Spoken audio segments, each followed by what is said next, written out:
ప్రపంచంలోని చమురు నిల్వల్లో దాదాపు 20%, అలాగే వేలాది కార్గో షిప్లు, ఒక రకంగా చెప్పాలంటే మొత్తం ప్రపంచ ఆర్థిక వ్యవస్థ అంతా కేవలం 21 మైళ్ల వెడల్పున్న ఒక సన్నని సముద్ర మార్గం గుండా వెళ్లాల్సి వస్తే ఎలా ఉంటుంది? శ్రోతలకు ఈపాటికి అర్థమై ఉంటుంది మనం దేని గురించి మాట్లాడుతున్నామో. ప్రస్తుతం హార్మోజ్ జలసంధి పరిస్థితి అచ్చమిలాగే ఉంది. ఒకప్పుడు హార్మోజ్ జలసంధి అనేది భౌగోళికంగా ప్రపంచానికి ప్రకృతి ఇచ్చిన ఒక వరం లాంటిది. పర్షియన్ గల్ఫ్ ప్రాంతంలో ఉత్పత్తియే చమురంతా మిగతా ప్రపంచానికి చేరాలంటే అరేబియా సముద్రంలోకి ప్రవేశించడానికి ఉన్న ఏకైక ద్వారం అదే కదా. అవును, వేరే దారి లేదక్కడ.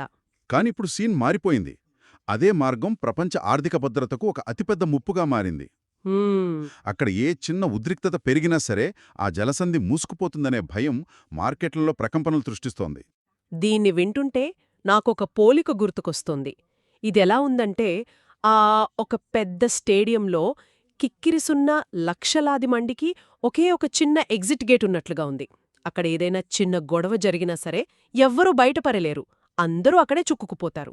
సౌదీ అరేబియాలోని దమ్మాం పోర్ట్ నుండి గల్ఫ్ వాణిజ్యాన్ని భూమార్గం ద్వారా, అంటే రైలు లేదా రోడ్డు ద్వారా మధ్యధరా సముద్రం తీరానికి చేర్చడం. ఆధునిక మల్టీమోడల్ రవాణా వ్యవస్థలు, అంటే మల్టీమోడల్ ట్రాన్స్పోర్ట్ ఎలా పనిచేస్తుందో మనం అర్థం చేసుకోవాలి. ఇప్పుడంతా స్టాండర్డైజ్డ్ కంటైనర్ల యుగం. అంటే మీరు చెప్పేది ఆ పోర్టులలో అంతా మాన్యువల్ లేబర్తో కాకుండా టోటల్ ఆటోమేటెడ్ ప్రాసెస్తో జరుగుతుందనా? ఖచ్చితంగా. దమ్మాం లాంటి అడ్వాన్స్డ్ పోర్టులలో భారీ క్రేన్ల ద్వారా ఓడల నుండి రైలు వ్యాగన్లపైకి కంటైనర్లను మార్చడానికి చాలా తక్కువ సమయం. అంతా కంప్యూటరైజ్డ్ లాజిస్టిక్స్ అన్నమాట. India middle east Europe economic corridor, సింపుల్గా చెప్పాలంటే ఐమెక్. అవును, ఐమెక్. ఈ ఐమెక్ కేవలం ఈ సౌదీ యూరోప్ మార్గానికే పరిమితం కాదు కదా. ఇది మొత్తం గ్లోబల్ సప్లై చైన్ను ఎలా డీసెంట్రలైజ్ చేస్తుందంటారు? ఐమెక్ అనేది నిజంగానే ఒక గేమ్ చేంజర్ అని చెప్పాలి. ప్రపంచ వాణిజ్యం ఎప్పుడూ కూడా కొన్ని ఇరుకైన జలసంధుల చుట్టే తిరుగుతోంది. మీరు గమనిస్తే మలక్కా జలసంధి, హార్మూజ్ జలసంధి, బాబల్ మండెబ్, సూయజ్ కెనాల్ ఇవన్నీ గ్లోబల్ ట్రేడ్కున్న చోక్ పాయింట్స్. Choke points. అవును, వీటిలో ఏ ఒక్కటి మూసుకుపోయినా ప్రపంచం ఆగిపోతుంది. ఇప్పుడు ఐమెక్ ఏం చేస్తుందంటే ఈ భౌగోళిక అడ్డంకులన్నింటినీ పగలగొడుతుంది. భారతదేశం నుండి వస్తువులు నేరుగా అరేబియా సముద్రం మీదుగా మిడిల్ ఈస్ట్ చేరుకుంటాయి. అక్కడ్నుండి భూమార్గంలో రైళ్ల ద్వారా ఇజ్రాయెల్ లేదా ఇతర మధ్యధరా తీరాలకు వెళ్లి అక్కడ్నుండి గ్రీస్ ద్వారా ఐరోపాకు వెళ్తాయి.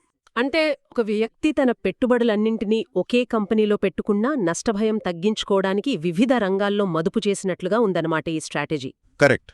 డైవర్సిఫికేషన్ ఆఫ్ రిస్క్ అంటాం కదా, అలాగా. కాని దీంట్లో ఒక భౌగోళిక రాజకీయ కోణం కూడా దాగి ఉందనిపిస్తోంది నాకు. ఏమంటారు?